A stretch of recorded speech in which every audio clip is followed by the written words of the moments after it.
निधि से धीर हो, वीर बने गंभीर, पूर्ण तैर कर पा लिया भव सागर का तीर। अधीर हूँ मुझे धीर दो, सहन करूं सब पीर, चीर चीर कर चिर लखूं अंतर की तस्वीर। 1008 श्री शांतिनाथ भगवान की जय। परम पूज्य आचार्य भगवंत गुरुदेव श्री विद्यासागर जी मुनि महाराज की जय। समस्त मुनि संघ की बोली। परम पूज्य मुनि 160 विनम्र सागर जी महाराज की, समस्त मुनि संघ की, भारत माता की। ज्योतिषियों ने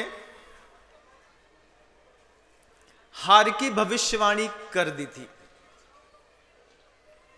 जितने भी ग्रह और नक्षत्र और स्थितियां थी, वे सब पांडवों की हार के पक्ष में काम कर रहे थे। ज्योतिषियों ने कह दिया, नक्षत्र, ग्रह, स्थितियां, चांद, तारे सब एक ही बात कह रहे हैं, पांडव हार जाएंगे। पांडव भी मन से हार चुके थे। पार्थ ने गांडीव उठा करके किनारे धर दिया था। मन से हारना भारतीय सभ्यता की सबसे बड़ी पहचान बन गई थी। उस समय माधव खड़े होकर के कहते हैं, पार्थ साधु मत बनो, पार्थ साधु मत बनो, साधुकरण बनने से कुछ ना होगा। भारतीय खून में भारतीय परंपराओं में 3 बातें खून में मिलकर के हमको मिलती हैं। पहली बात मिलती है भाई पे विश्वास करना। यह हमको परंपरा में सिखा दिया गया है कि दुनिया में सब कोई धोखा दे सकता है, भाई कभी धोखा नहीं देगा। हम आंख बंद करके अपने भाई पे विश्वास करते हैं।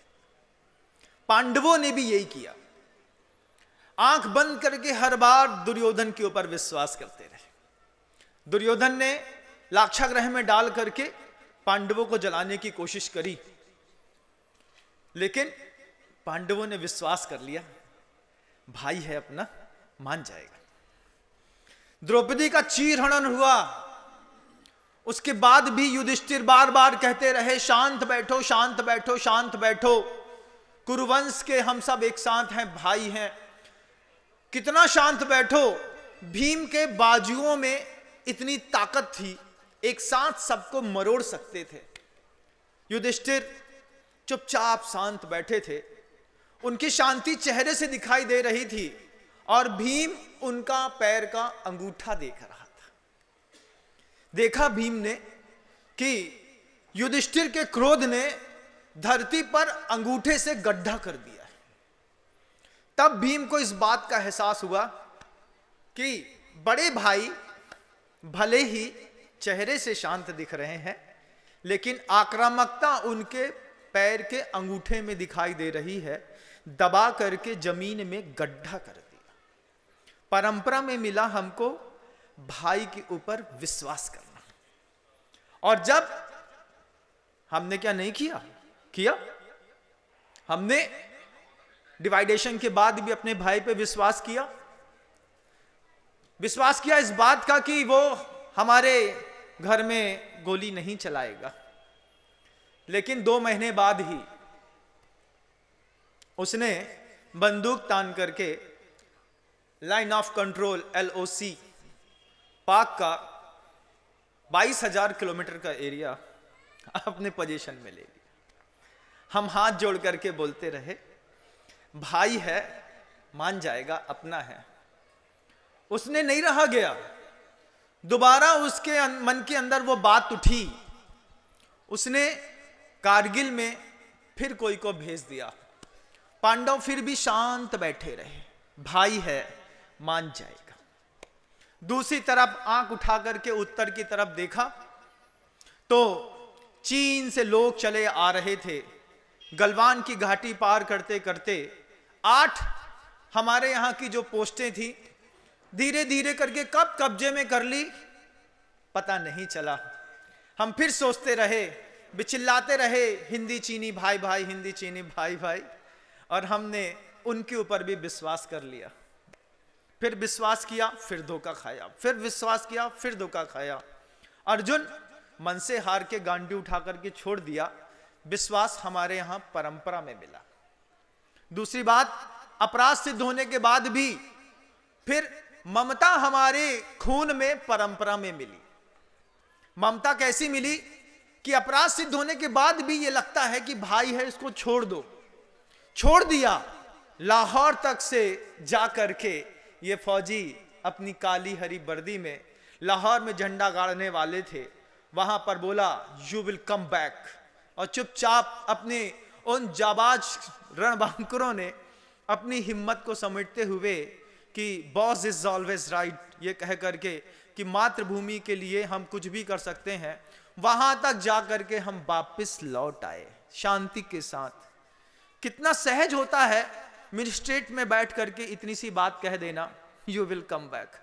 लेकिन जिसने जान की बाजी लगा करके अपनी उस नियंत्रण रेखा को पार करके जो 450 किलोमीटर अंदर घुसा हो पूरे के पूरे एरिया में, फिर वहां से पूरे टैंक को चुपचाप वापिस ले आया हो, कितना कठिन दौर होता है।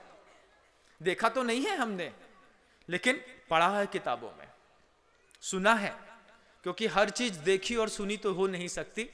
इतनी भी लंबी उम्र नहीं है हमारी, अभी अभी आए हैं दुनिया में, गिनजे चुने 30-40 साल ही निकला है क्या, अभी अभी आए हैं। लेकिन अब रहेंगे इस दुनिया में जब तक मां भारती की सेवा करने का मौका मिलेगा। हमारे यहां विश्वास दिलाया, चलो वापिस लौट चलते हैं। लौट आए, फिर कोई एक हरकत हुई, फिर वहां तक पहुंचे, फिर जिंदा छोड़ दिया, फिर वही विश्वास अंदर आ गया। मन से हार गए, गांडी उठा करके रख दिया। विश्वास से हार गए, माना तुम ऐसा करोगे, हमने छोड़ दिया। फिर ममता जाग उठी, हमारा भाई है, हमने फिर छोड़ दिया। और जितनी बार छोड़ा उतनी बार दुर्योधन ने पांडव का अहित करने की कोशिश करी। फिर पार्थ ने उठ करके उपदेश दिया। पार्थ को उपदेश मिला फिर कृष्ण से, परित्राणाय साधूनाम विनाशाय च दुष्कृताम धर्म संस्थापनार्थाय संभवामि युगे युगे। जब श्री कृष्ण ने अपना विराट रूप दिखाया, जब पार्थ को इस बात का पूर्णतः विश्वास हो गया, मोह की ग्रंथि बड़ी कठिन है हमारे यहां। वो मोह की ग्रंथि कितनी कठिन है कि एक दिन पहले ही अर्जुन ने रात्रि में एक स्वप्न देख लिया। स्वप्न देखा, बिल्कुल सफेद गाय है और सफेद गाय अपने बछड़े को चाट रही है। सफेद गाय बच्चे को चाट रही है, चाटती है। गौवत्सम प्रीति तो प्रसिद्ध है दुनिया में, आपने भी देखा होगा। लेकिन गाय बछड़े को निरंतर चाट रही है, चाटते चाटते चाटते चाटते चाटते, जब गाय इतना चाट गई कि बछड़े की चमड़ी भी चाट गई, तब जाकर के अर्जुन की आंख खुली। सुबह सोकर के उठ करके मधुसूदन के पास आकर के श्री कृष्ण से कहते हैं, अर्जुन स्वामी आज बड़ा अद्भुत स्वप्न देखा ये कि गाय अपने बछड़ी को चाट रही है। शुरुआत में तो अच्छा लगा, लेकिन धीरे धीरे धीरे धीरे करके गाय इतना चाट गई कि बच्चे की चमड़ी चाट करके बच्चे का खून निकलने लगा। खून भी चाट गई, हड्डी सामने दिखाई देने लगी। ये क्या था मधुसूदन, आप बताइए। तब कृष्ण कहते हैं इस बात को कि कलयुग आ गया है। मां बच्चे को मोह में अपने घर के अंदर रख करके इतना चाटेगी कि वो किसी काम को करने के लायक ही नहीं बचेगा। तो फिर जब अर्जुन ने पूछा, ये तो घोर आश्चर्य है, कृष्ण कहते हैं, पढ़िएगा कभी गीता में 5वें अध्याय की 4थे श्लोक को। वो कहते हैं इस बात को कि कलयुग आ गया है, अब लोग शौर्य और वीरता की कहानी नहीं लिखेंगे। अब लोग अपने बच्चे को चाट करके चाटते इतना चाटेंगे कि उसका रक्त मांस मज्जा सब चाट के घर के लोग ही खा जाएंगे। हम करते भी हैं। मेरे बेटे को, मुझको जो नहीं मिला है, हमारी अतृप्त आकांक्षा है हमारे बेटे को वो सब मिले।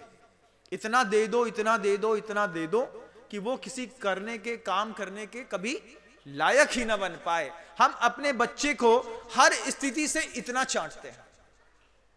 शिक्षा के मामले में ऐसा चाटते हैं कि ऐसी स्कूल में भेजते हैं कि जिस स्कूल में ना कोई पनिशमेंट मिलता हो, जिस स्कूल में ना कोई फिजिकल एक्टिविटीज ज्यादा होती हो, बस उसको हाथ में चूहा पकड़ा देते हैं। चूहा समझते? इलेक्ट्रॉनिक चूहा आ गया आजकल, उसको आप लोग क्या कहते हैं? माउस। बात वही है, माउस को हिंदी में चूहा कह दो। तो चूहा पकड़ा देते हैं हाथ में, वो चूहा वैसा घुमाता रहता है धीरे धीरे धीरे। बच्चा हमारा पूरा का पूरा जो है वो बस कंप्यूटर में काम करने में जिंदगी निकल जाती है। कलयुग में इतना चाटते हैं। उससे अच्छा तो घोड़ा पैदा होते साथ ही अपने बच्चे को 2 लात मारता है और 2 लात मार के चलना सिखाता है, और फिर दुनिया में, पूरी दुनिया में उसकी 2 लात के कारण वो घोड़ा हॉर्स पावर के नाम से प्रसिद्ध हो जाता है। ये जितने भी दुनिया में वर्दी वाले लोग हैं, ये सब, ये कोई गाय के बछड़े नहीं है बंधुओं, ये घोड़े हैं। इनको इनके माता पिता ने चला करके लात मारी थी घर के अंदर से कि निकल यहां से और एनडीए में जाकर के अपना काम कर। इनकी शुरुआत आप इनके अतीत से पूछिएगा। जब ये 20 साल 22 साल 25 साल पहले इस कभी फील्ड को ज्वाइन करना चाहा होगा, उस समय इन्होंने कितना सहा है ये जानते हैं। माता पिता ने भी धक्का दिया होगा, कुछ इनके मन ने धक्का दिया होगा, कुछ इन्होंने कुछ ऐसी चीजें देखी और सुनी होगी। आज तो रील्स में, इंस्टाग्राम में बहुत कुछ दिखाई देता है, लेकिन जिस समय हमारा टाइम था, आज से 22 साल पहले की बात मैं बताना चाह रहा हूं। उस समय ये बुक्स आया करती थी जिसमें सिविल सर्विसेज के लिए किसी भी बुक स्टॉल में आप जाते थे तो वहां पे साइड में सेना में भर्ती होने के लिए आवेदन पत्र जमा करिए, ये किताबें पढ़िए, ये ऐसा करिए। और उन्हीं को पढ़ते पढ़ते बार बार उसमें 2-4 चित्र मात्र दिखते थे और उसमें से खून के अंदर से ये बात उठती थी कि सेना में जाना है एक बार, चाहे कुछ हो जाए। लेकिन दिल के अरमा आंसुओं में बह गए। सोचा हमने भी सेना में जाए, ना हो पाया। लेकिन फिर जब जिस फील्ड में आए वो भी कोई सेना से कम नहीं है। यहां पर भी सब कुछ छोड़ करके कुछ दूसरों के लिए करना पड़ता है, लड़ना पड़ता है स्वयं के मन से, स्वयं की चेतना से। मानते हैं आध्यात्मिक क्षेत्र में स्वार्थपरायणता बहुत होती है, अपने लिए करो, लेकिन एक निश्चित समय तक। जब तक आंख बंद है तब तक तुम और तुम्हारे भगवान के बीच में कोई नहीं आना चाहिए। लेकिन गुरुदेव कहते हैं कि जब आंख खोलो तो जो सामने दिखे उसमें भगवान नजर आना चाहिए। ये अपने आप में बहुत बड़ी बात थी। 4 सत्रों में मैंने देखा, कल भी हमारा दोपहर का कार्यक्रम बहुत अनुकूलताओं के साथ संपन्न हुआ। आप कई बार शौर्य की गाथाओं में आपकी छातियां फूली, कई बार आपकी आंख से आंसू बहे।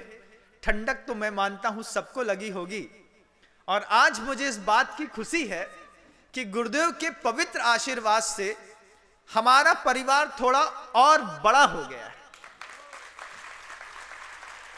जो लोग मुझे देख रहे हैं, कई लोगों को ऐसी शंका होगी कि गुरुदेव मंच में बैठे हैं, इतना वैभव सामने दिखाई दे रहा है, तो फिर इनसे बात करना मुश्किल होगा, इनके पास जाकर के इनको छूना मुश्किल होगा, इनसे कुछ चर्चा करने में कोई रोक ना ले। मैं बिल्कुल इस दुनिया का बिल्कुल सामान्य मुनि हूं, बिल्कुल सामान्य। आप जब चाहें, जो भी व्यक्ति चाहे, मेरे कक्ष में आकर के मुझसे कभी भी कुछ भी पूछ सकता है, दर्शन का लाभ ले सकता है, अपनी वेदना रख सकता है, कुछ मार्गदर्शन ले सकता है, कुछ अध्यात्म की बातें भी जानना हो, उसके लिए भी साधु समुदाय हमेशा सामने आपके उपलब्ध रहता है। ना कोई रास्ते में टोकता है, ना कोई चार्जेस लगते हैं, ना आपको कोई धन देना पड़ता है, बस अपना मन और समय देकर के आपको अपने घर से कक्ष तक आने का पुरुषार्थ जरूर करना पड़ता है। गुरुदेव कहते हैं अमेज़न आज बहुत अच्छी चीज हो गई। अमेज़न क्या हो गया है? अमेज़न में दुनिया की हर चीज मिलती है।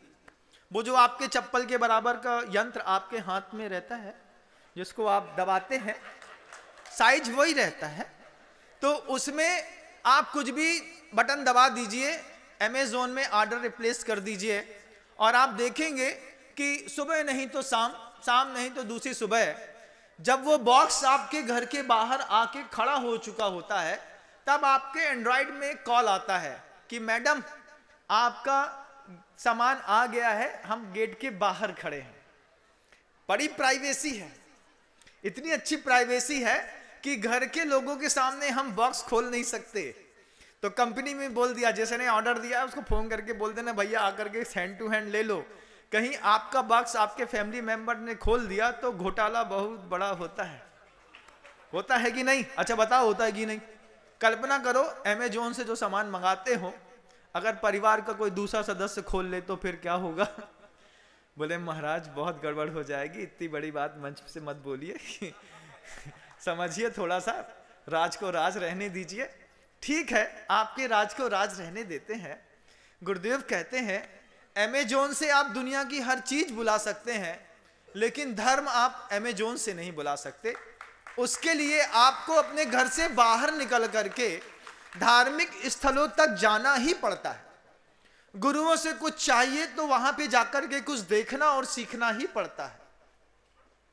दिगंबर जैन साधु, जब कभी भी उनके कक्ष में आप जाएंगे, ना उनको पूजा के लिए कोई सामग्री चाहिए, ना अगरबत्ती चाहिए, ना न्योछावर में 1.25 रुपया चाहिए, कुछ भी नहीं चाहिए।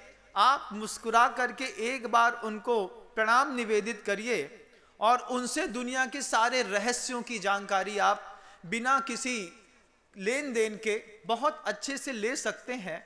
मैं इस बात को इसलिए बता रहा हूं क्योंकि आज बहुत सारे ऐसे लोग भी यहां पर बैठे हैं जिन्होंने पहली बार दिगंबर जैन मुनि के इतने करीब से दर्शन किए हैं,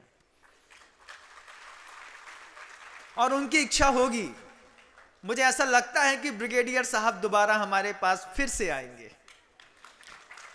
मुझे लगता है कि जिनको हमने अपने परिवार का सदस्य बनाया है, उनको आज नहीं तो कल फिर इच्छा होगी तो वो YouTube के माध्यम से भी मुझे अपने घर बैठे भी सुन सकते हैं, क्योंकि बहुत सहज और सरल साधन बन गया है।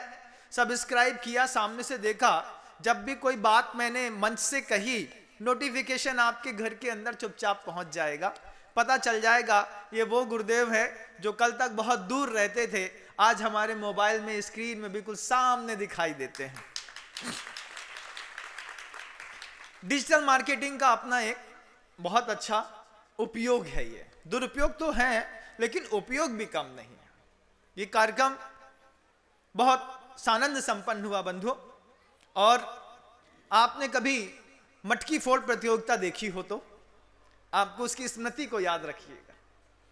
जब बंबई में होती है तो देखने लायक होती है, लठमार होती है, पानी मार होती है। कैसी होती है कि 50 नए नौजवान लड़के खड़े रहते हैं, नीचे में 10 लोग खड़े हुए, उसके ऊपर 8, उसके ऊपर 6, उसके ऊपर 4, फिर 2, 2 के ऊपर 1, 1 के ऊपर उस कान्हे की मटकी, उसके अंदर हांडी में मीठा दही, कुछ पैसे, कुछ अच्छी चीजें, और धीरे धीरे धीरे धीरे करके वो एक व्यक्ति ऊपर चढ़ता है और हांडी फोड़ता है। तो लोग बोलते हैं वो लड़का बड़ा जवाबदार और जानदार था जो हांडी तक पहुंच गया। मैं पूछता हूं, उस हांडी तक पहुंचते हुए बच्चे का वजन किसने उठाया? वजन उठाया नीचे वाले लोगों ने, फिर उसके ऊपर के लोगों ने, फिर उसके ऊपर के लोगों ने। ये सबका सहयोग ना होता, नीचे वाला थोड़ा सा खिसक जाता, ऊपर वाले के तो हड्डियां तक समझ में नहीं आती।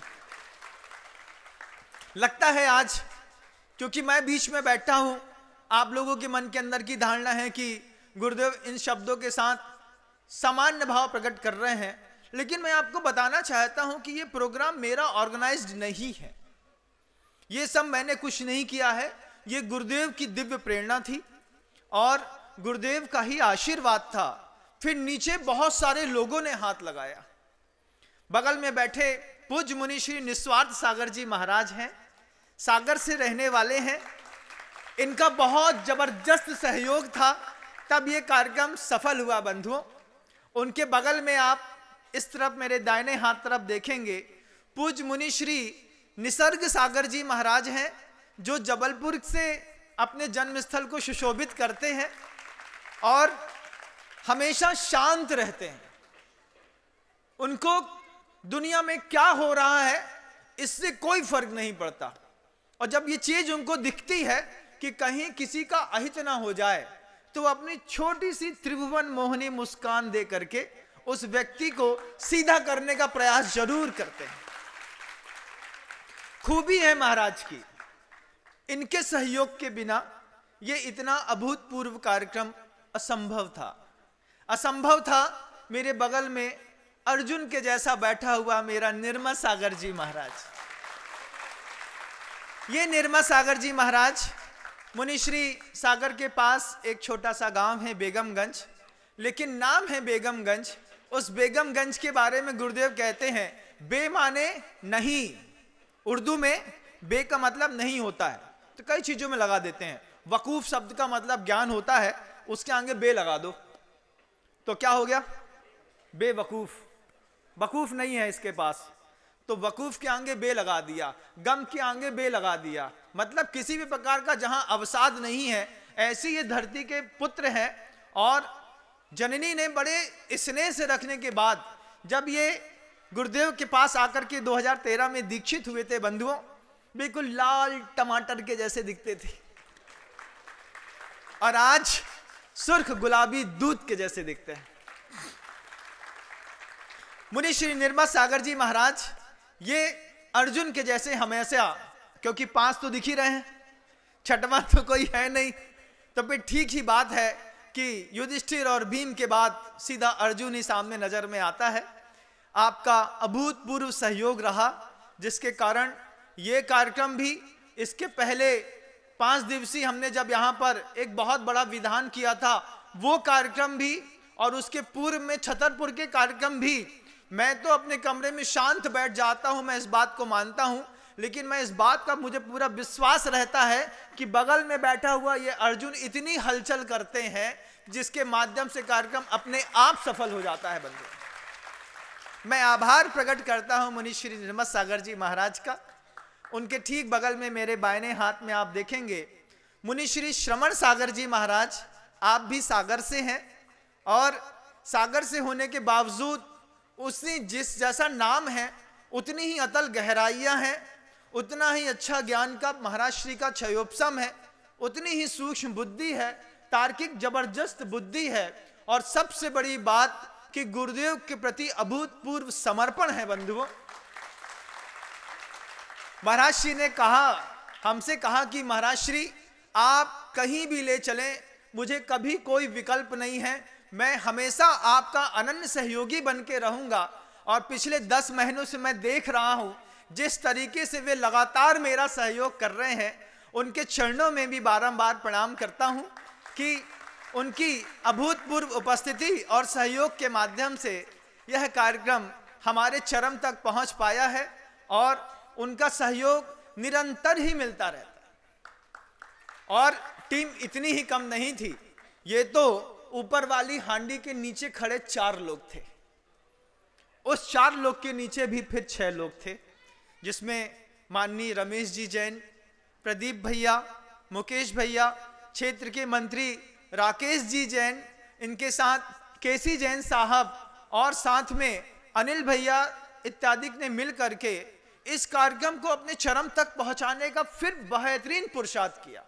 ये लोग मंच में आते नहीं, सुदेश हैं, अब्बू भैया छतरपुर के हैं, ये सामने रहते नहीं, लेकिन जबरदस्त इनकी उपस्थिति रहती है। ये हमारी तीसरी एक ऐसी बैच थी जिसके कारण हमने इस चीज को सफल किया है।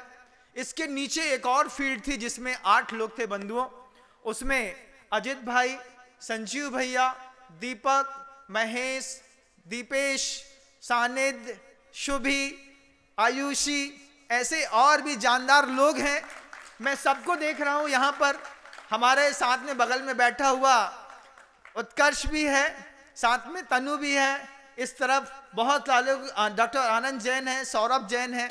मैं नाम लूंगा तो लगता है कि महाराज जी एक बार मेरा नाम भी ले लीजिए, लेकिन मैं जानता हूं कि नाम लेने से इन लोगों का उत्साह ठंडा हो जाता है। ये अगली बार बोलते हैं अब तो ले लिया, अगली बार नहीं करेंगे। अब ऐसा एक और कार्यक्रम, अब जब कभी भी जहां कहीं भी जो भी भूमिका बनती है, ये ऐसे अनन्य सहयोगी हैं कि जिनके माध्यम से कार्यक्रम चरम पर रहता है। और एक ऐसा शख्स जिसने शायद ये पांडाल भी नहीं देखा होगा, वो आपके लिए भोजन की व्यवस्था कर रहा है, जिसको हम लक्की कहते हैं, गुना का रहने वाला है। आपने देखा उसका बिना आलू प्याज का, बिना लहसुन का शुद्ध सात्विक भोजन आप करे होंगे, आपको लगा होगा कि इसमें आलू प्याज भी नहीं है और टेस्ट भी जबरदस्त है। उसको कभी मंच में आने का मौका नहीं मिलता। इन सारे साधकों का ऐसा अभूतपूर्व परिणाम था और इनके अंदर जो रक्त के प्रवाह के अंदर जिस तरीके का शौर्य था, वो शौर्य के परमाणु गुरुदेव के बह रहे थे। जब सबने संभाला तब जाकर के ये बीच का एक छोटा सा व्यक्ति दिखाई देता है। लगता है लोगों की कि हांडी मैंने फोड़ी है। हर लोग मेरे कमरे में आके बोलते हैं महाराज श्री आपकी संयोजना जबरदस्त है, आप मुझे बताइए कि मेरे को सिर पे रखने के लिए किन लोगों की संयोजना जबरदस्त है। इन सब की संयोजनाओं का ऐसा प्रभाव था, हम इस कार्यक्रम को करने में सफल हुए। श्री कृष्ण बार बार अर्जुन से कहते हैं, अर्जुन साधु मत बन। मैं आप लोगों से भी कहता हूं कि राष्ट्र के हित में आप लोग साधु मत बनो। कल जो मैंने बात कही थी उसको एक बार पुनः दोहराना चाहता हूं। मैं आप सबसे, दुनिया के तमाम जानदार लोगों से कहना चाहता हूं, क्योंकि जान होगी तो सुन लेंगे हमारी बात, कि 10 रुपए का पान खाते हैं, 10 रुपए भारत के वीर पोर्टल में आप प्रतिदिन दान करने का एक छोटा सा संकल्प करिए। क्योंकि 16,000 किलोमीटर की जो हमारी बॉर्डर्स की रेखाएं रहती हैं, ये कब किसका बलिदान मांग ले कुछ पता नहीं रहता, कब परिवर्तन हो जाए कुछ पता नहीं रहता। रेगिस्तान के मरुस्थलों में कब आदमी रेत के नीचे दब के मर जाए पता भी नहीं चलता। अभी जब कारगिल युद्ध के बाद वहां के कुछ भूस्खलन हुआ तो 40 साल पुराना किसी सैनिक का शव मिला। 40 साल से वो सैनिक वहीं पे दफन था। आप सोचिए, कुछ भी नहीं बिगड़ा उनका, मशीन गन के साथ वो वहीं पर सुरक्षित पाए गए, क्योंकि बर्फ से ढके थे, 40 साल थे, कुछ नहीं था। कब बलिदान मांग ले कुछ पता नहीं। हमारी छोटी छोटी सी आकांक्षाएं हैं। आप अपने बच्चे को प्यार करते हैं, डेयरी मिल्क 5, 10, 15 रुपए की खिला देते हैं।